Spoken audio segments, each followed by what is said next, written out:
This is a quick 30-minute workout that you can do, and it's perfect. It works every muscle. It gets you a nice little cardiovascular routine involved too. You're not going to be doing a lot of running, but you will feel your heart rate go up, and you will get a great workout out of this. Now, we're going to start with a plank. So Kelly's going to get into the plank position. If you are an intermediate planker, as I call it, then you'll be in this position. You'll hold this position from 30 seconds to a minute. But if you're strong enough, the perfect thing to do is to lift one leg up 10 times. She's going to lift it 3 though. We're going to lift 1, we're going to lift 2, and then we're going to lift for 3. And then you switch legs and you do the other leg 10 times, but we're only doing 3 here. So you lift 1, 2, and 3. If you're even stronger, you're going to reach out in front of you. She's going to reach and alternate your arms. So she's going to alternate her hands. And then you're going to go to 10 with this position. She's only going to do 4. The second exercise that you're going to do, folks, is you want to be laying on your back. Now what Kelly's going to do, she's going to lift one leg up for me, lift one leg up, and then for 30 seconds, you're just going to pulse with your glutes off the ground. You're going to lift your butt up off the ground for 30 seconds. You want to just come up and down. You really feel it working your lower back. You really feel it working your glutes. And by this leg being up, you'll feel your quadricep is actually being contracted. So you're actually working your quad too. Make sure you're breathing when you're doing this exercise. If you don't, you won't make it through the workout, okay, folks? The third exercise that you're going to do, folks, is called a side hip lift. Basically, you're going to be on your knee and on one hand. You're going to make sure that you're lifting one leg up. As you can see, she's lifting one leg up. And as she lifts that leg up, she's actually working her gluteus medius and working her gluteus maximus also. Then you're going to stop and make sure you switch sides and do the other side. Remember your hands on your hip. Your other hand's flat on the surface, you're on your knee, and you're lifting. As high as you possibly can lift, folks. You want to lift as high as you can. Good. And you're going to do this also will be done in reps of 12 to 15 until you get strong and you can go to 20. Exercise 4, ladies and gentlemen, you want to do is what we call the proposal squat. You're going to be in a squat position. Make sure your foot is at 90 degrees. You never want your knee to pass your toe. If you notice your knee is not passing your toe. And you want to just step up and drive your knee up when you come up. You're going right back down to the squat position. You want to do this on 12 and reps of 12. This is a really good exercise to work your quadriceps. It actually works your flexibility. Your adductors in work. Your abductors in work while you're doing this exercise. It's really good. If you want to advance this exercise, you can put on ankle weights, folks. So if you put a little extra resistance, then it'll work a little harder. So you do it in reps of 12 to 15. Exercise 5, we're going to squat down into position. Make sure that you're on the balls of your feet the entire time. And you're coming up. When you come up to the top, make sure you're squeezing your glutes together. She's going to squat down into position.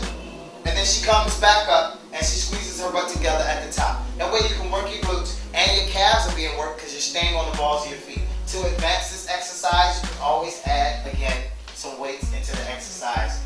Now, folks, if you happen to fall forward when you're doing the exercise, you don't want to go down as far. You want to go down as comfortably as you can with keeping your chest up.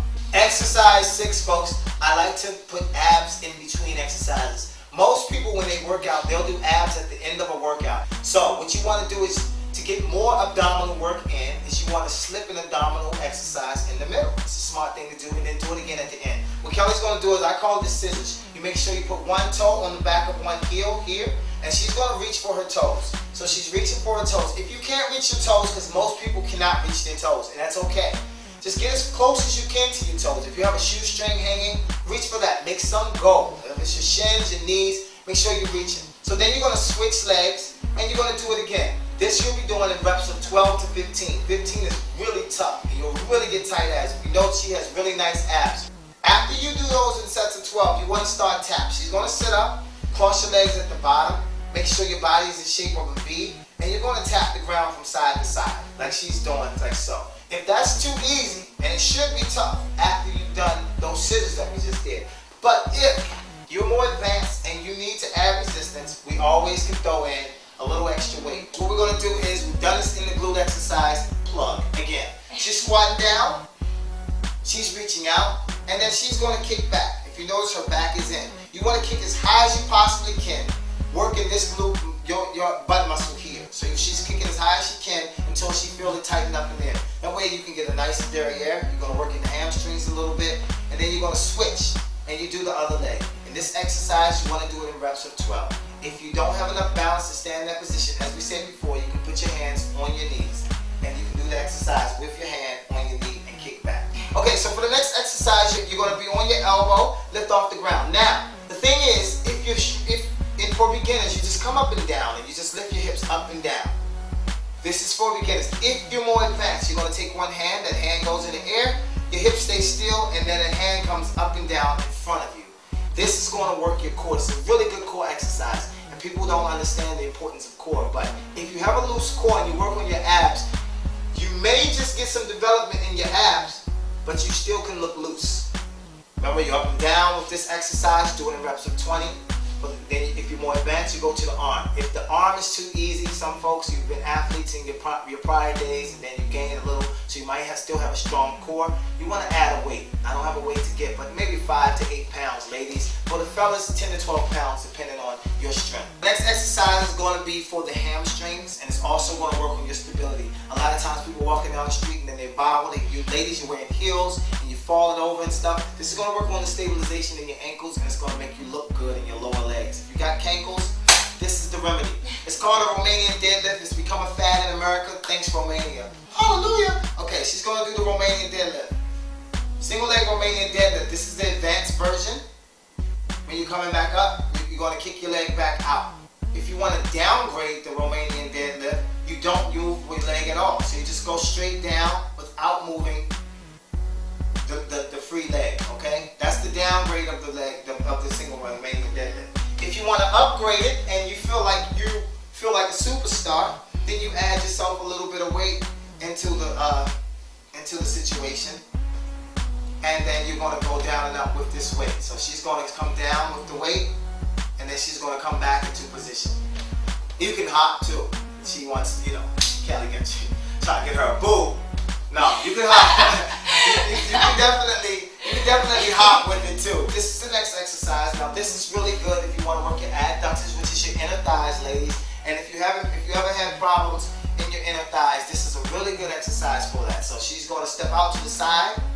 She steps out, she squats down. It's really good for the glutes too. The reason she's reaching is because she wants to stretch these muscles out here. So she's reaching out to the side. It also works your obliques, so you can take a little bit of that side pudge off if you're having side pudge issues, ladies, and gentlemen also. And if you're trying to look good in your wedding dress, this is a good exercise. She's going to switch sides. You want to do 12 to 15 of both of these exercises I just showed you. You want to do 12 to 15 reps. As we know, push-ups is the best thing you can do for your chest, for ladies and gentlemen. There are women out there who say, I don't do push-ups, that's not good for me. You want ladies, you can do push-ups. It's really good for your chest, it's good for your triceps, which is the secondary muscle being worked, and the third muscle, which is the shoulders. It's really good exercise for you. If you're not strong enough to do a push-up, which a lot of females and males aren't, you can start on your knees. So you're coming down to your knees, and she's going to do a push-up on her knees until she's strong enough to do it on her feet. If you are really strong in the push-ups, she's going to get on her feet and she's going to reach for the sky. So she's going to do a push-up, she's going to turn and reach. Now this is a more advanced push-up, and we call them sky reaches. So she's reaching for the sky now, so now she's working her core as well as her chest. You have to be really strong to do this push-up exercise here. Important to most ladies and gentlemen is to have nice triceps. Your triceps are here. They're called triceps because there's 3 muscles back there. Just like your biceps, 2 muscles, and your quadricep is 4 muscles. I always try to teach you guys something. She has her legs straight. If you're not strong enough to straighten your legs, you can bend your legs, and you can do them that way, which will take a lot of pressure off of your arms, so therefore you can kind of gauge the exercise. If you're extra strong, you come back to the straight position, and she's going to do it on one leg, and then squat down and up, which is really tough exercise to do. So for the fellas, if you want to execute it and you have strong triceps, this is a great exercise for you to do. For the last piece of the puzzle, folks, you want to do back and you want to do shoulders. She's going to do a double arm back row with these weights here. If you have something in your home that you can just fall over, or at your hotel, then it'll be really good to do back. She's really working her lats, she's working her rhomboids, and it's a really good exercise. It's a secondary shoulder exercise. If you don't have something you can roll over, she's going to come up with one weight. She's going to be on one hand and knee. You can come close and really get it, or zoom in if you can. And then she's going to do a row, which is just a single arm row. She's working the same muscles, but she's just doing it on a single arm action. Make sure your back is turned off to the side.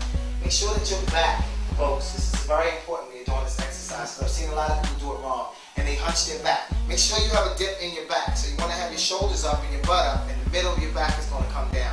And she's going to row, and she's working those same muscles. But if you don't have your back up, then you're going to have some a shoulder exercise. She's gonna take both dumbbells. You can sit down in your home chair, and the chair at the hotel or the bed, you have your little dumbbells with you. Or if you don't have dumbbells, she's gonna just press up to the sky. If you don't have dumbbells to do this shoulder press exercise, you can always use a band. Go to your local Modell's, buy a band, put it in your bag, take it with you, and you can actually stand on the band and do that same press exercise, and it'll work just as well. So that's all, folks. That's all we're going to do for now. That's the perfect travel workout. So if you want to get a good travel workout in, that's what you want to do. I'm thanking Kelly for coming out and doing this. Thanking COE for working the camera as usual. Thanking me for y'all subscribe to the YouTube channel. I really appreciate it. If you find something entertaining or helpful, make sure you subscribe. And I'll see you on the next one. We're going to do maybe some abs. Well, she's going to do some abs. I'm not going to do any abs. She doesn't talk. She's mute. Not mute. Oh, okay. There you go. She does talk. Okay, so you know she does talk. She don't want your number. I'm just playing. I might. She might want you. Yeah. You gotta send a picture in, and me and COE gotta approve of it. Exactly. And if